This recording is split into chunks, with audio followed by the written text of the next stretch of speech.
今次嘅體驗咧，對應咁樣嘅價格咧，我真係幾失望㗎。呢餐2個人合共消費489。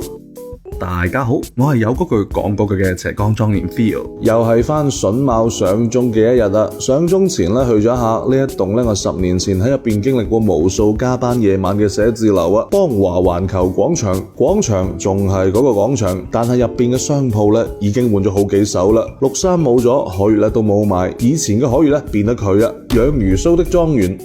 店鋪嘅燈光咧，其實有啲過於昏暗嘅，而且咧空氣都唔流通，悶悶地，有種昏昏欲睡嘅感覺啊！台上嘅菜單咧係飽經風霜嘅，唔單止咧有住唔知道係幾耐之前嘅落單痕跡，而且咧仲真係吹彈可破嘅。同服務員反饋之後咧，得到嘅答覆係啊，你哋咧就用呢張嚟睇啦，反正咧落單都係同我哋講嘅啫嘛。以一間開喺珠城且收費唔低嘅餐廳嚟講，呢種孤寒咧係我冇辦法理解嘅。要一條6斤重嘅正風魚，不過咧嚴格嚟講都唔係我要嘅，而係今日咧冇其他斤兩啦，全店都係6斤喎。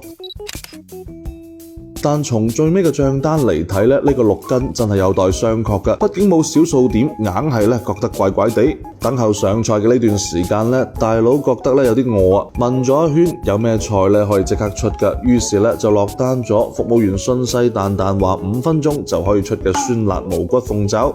但實際情況就係咧，佢俾啲魚嚟得更加遲，已經咧失去咗我哋點呢道餸嘅意義啦。調味咧好泰國嘅，酸甜辣有檸檬葉嘅香氣。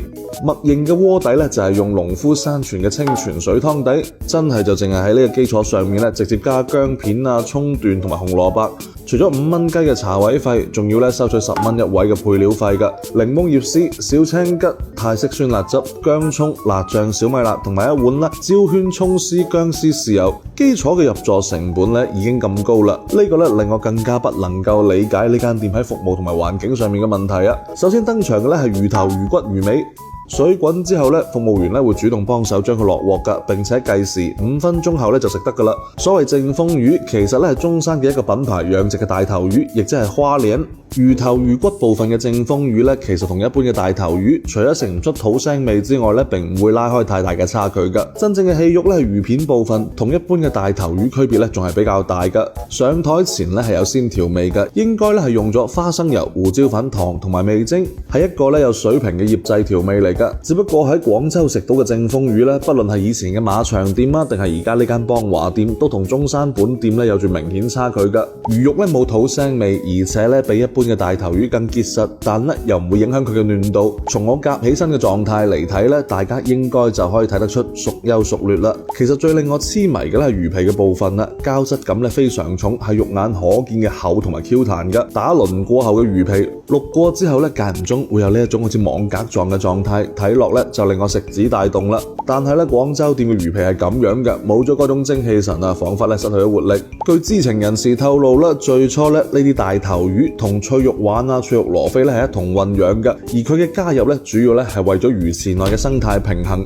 實際上咧就係唔知道咧會唔會有朋友喺評論區話俾大家聽啦。反正咧就係佢哋食嘅嘢咧與別不同嘅，所以咧先有咗眼前呢一塊與別不同嘅魚片。所以咧雖然物種咧都仲係同一種物種，但切記啊就係喺未食到之前咧就落判斷啦。覺得咧呢個只不過係普通嘅大頭魚啫，都仲係嗰句啊，食過嘅先係自己噶嘛。反正咧中山本店嘅正風魚咧，我強烈推薦啦。最後咧仲加咗個油麥菜，脆綠且脆甜啊，但係咧就冇乜油麥菜味啦，感覺更加似係變種嘅生菜。呢餐2個人合共消費489。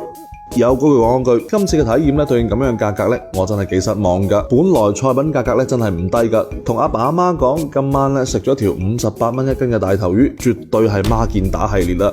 我可以理解呢條魚嘅進貨價、運輸成本、損耗地段、租金等等嘅問題，每斤咧比中山總店貴多20蚊啊，好似咧都仲係情有可原。但品質嚟講，點都唔可以有咁巨大嘅差距啩。廣州嘅呢間咧，據說並非直營店啊，只係咧由中山嗰間負責供貨同埋提供品牌露出嘅啫。反正咧就係試過一次中山本店38蚊一斤嘅正風魚之後咧，真係好難接受咁樣嘅收費同埋品質啦。有時間嘅話，我仲係咧更加推薦大家去試一試中山嘅本店啊。自費自願嘅 Theo 飯局即日起咧不定期盛行，歡迎新老朋友入群，踴躍參與啊！繼續同我一齊飲飲食食，人生積極，好嗎？